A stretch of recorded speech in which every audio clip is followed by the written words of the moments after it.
Olá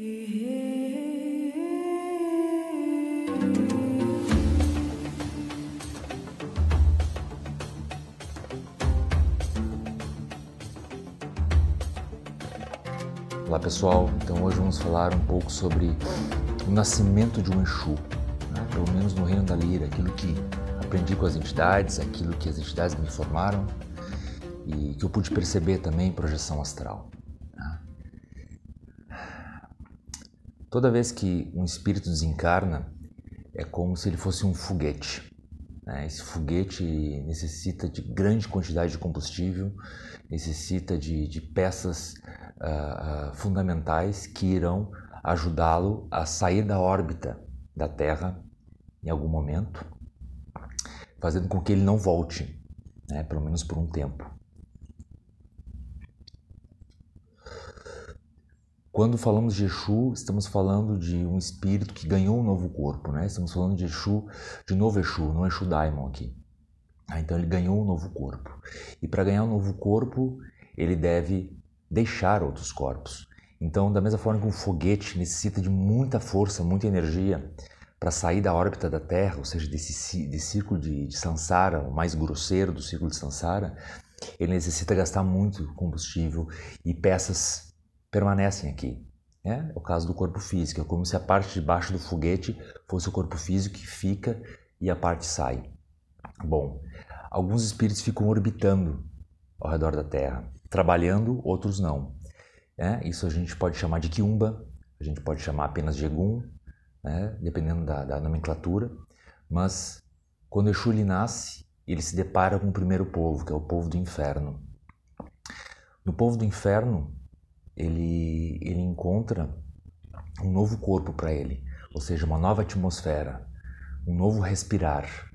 E nesse novo respirar, ele tem a oportunidade de ver que aquilo que está em cima como que está embaixo. Então ele ganha essa lucidez. Quase que acoplado ao povo do inferno, ele vai encontrar o povo do cabaré. O povo do cabaré é como se fosse aquilo que chamam de plano astral, o mais denso, né? Que é onde eles vão encontrar os bares, vão encontrar as festas, eles vão ter a oportunidade de ainda experimentar coisas que eles experimentavam enquanto encarnados, então eles vão poder experimentar isso aí. Ali, eles têm a oportunidade de adentrar em outro povo, ou seja, o povo dos malandros, pois o povo dos malandros ele circula justamente por entre esses cabarés, ou seja, por essas projeções do plano físico, que as pessoas mesmo criam, né? Ali vamos encontrar os pilintras, vamos encontrar a falange do Sete da Lira, vamos encontrar a falange dos caveiras também, porque eles não apenas atuam nas calungas, mas atuam também nessas regiões inferiores. E ali o Exu ele tem a oportunidade de se tornar um malandro, ou seja, se tornar uma individualidade e conhecer um pouco mais da sua própria evolução. Muitos Exus mais experientes nesses povos, eles transformam esses espíritos que chegaram até o povo dos malandros em Exus mirins, por exemplo. Exu mirim é isso, Exu mirim é aquele espírito que desencarnou, mas ele ainda está muito próximo da carne, está muito próximo das experiências carnais. Então, esses Exus, eles aproveitam esses novos Exus mirins, para que eles trabalhem ainda próximo ao povo dos malandros e ao povo dos infernos. Só que quando o Exu ele entra no povo do lixo, por exemplo, que é uma camada um pouco mais superior, ele vai encontrar o fim disso.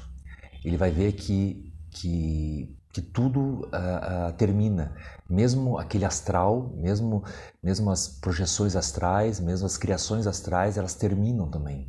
Então existe uma evolução, e aí eles vão compreender a palavra revolução. Então revolucionar-se. Na natureza, por exemplo, nada se cria, tudo se transforma. Então existe sempre uma transformação. Posteriormente, quando ele chega nesse limite do povo do lixo, ele vê que tudo termina a sua utilidade e ganha uma nova utilidade, ele então tem a oportunidade de adentrar no povo da Lira. É ali no povo da Lira que ele ganha realmente o corpo de Exu, que ali as convenções são protocoladas ali as falanges são decididas. Então, aquele espírito que desencarnou passou pelo povo do inferno, o povo dos cabarés, o povo dos malandros, o povo do lixo. Pronto. No povo da lira, ele vai escolher, ou vou escolher para ele, a falange na qual eles vão trabalhar. A partir dali, existem inúmeras ramificações, né? Mas como nós conhecemos 9 povos, e isso ajuda muito a compreender, pois tem um segredo cabalístico aí para cada povo, né? Para o número 9 também. Ele vai adentrar então no povo do luar. No povo do luar, ele vai começar a trabalhar naquilo que chamam de projeção astral. Então eles vão começar a entrar em contato com as pessoas encarnadas a partir da projeção astral. Então eles vão induzir as pessoas através de sonhos a se mexerem, a revolucionar-se. Passando pelo povo do luar, esse Exu que já ganhou o corpo no povo da lira e começou a trabalhar no povo do luar, ele vai poder expandir, se ele quiser, até o povo dos ciganos. E no povo dos ciganos ele vai ver o outro lado da moeda. Ele vai ver que a magia é mais simples do que ele imaginava. Ele vai dar valor para toda a magia que ele fazia enquanto vivo. E ele vai ensinar os novos bruxos, os novos magos, os novos feiticeiros, as novas feiticeiras, as novas bruxas, as novas magas. Então ele vai ensinar, ele vai começar a mostrar, não apenas para os sacerdotes, mas ele vai mostrar também para as pessoas comuns que trilham caminhos, que existe sempre um modo de ver as coisas e fazer uma magia com o pouco que tem e ganhar muito com isso.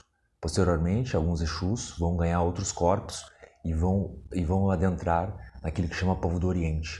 O povo do Oriente é onde começam as verdadeiras hierarquias, onde começam os chefes de falange. E lá nós vamos ter, por exemplo, Exu Rei Lucifer, né? Ele trabalha lá. Então a gente tem essa coisa do Oriente, da sabedoria do Oriente. Então a sabedoria do Oriente, os chefes de falange que estão lá, eles sabem que podem enviar qualquer Exu que até lá chegaram e sabem que eles vão voltar. Eles têm corpos para isso. Por fim, eles vão adentrar no último povo, que é o povo do comércio, né? E o povo do comércio é nada mais nada menos do que a própria astrologia. É quando o Exu ele se torna um Exu renomado para si mesmo e diante dos outros Exus, e ele se torna uma espécie de demiurgo, ou seja, ele tem o mesmo poder que um criador. Então ele pode criar mundos, ele é capaz de criar universos, ele é capaz de criar prisões, ele é capaz de criar paraísos, ele é capaz de criar tudo, pois ali tudo é possível. Então o povo do comércio não é apenas dinheiro aqui, mas é possibilidades, universos, né? Então, por fim, né, quando o Exu ele se espalha, os Exus se espalham por esses 9 povos e a partir deles cada um vai criar o seu corpo segundo as suas necessidades, nós compreendemos que não existe evolução, né? Até mesmo na natureza, o ouro, que um dia foi chumbo, ele um dia se tornará novamente chumbo. Então essa é a grande mensagem dos Exus. Não é evolução, é a revolução. Reevoluir, voltar para você, né? A retroevolução, direcionada para a pessoa.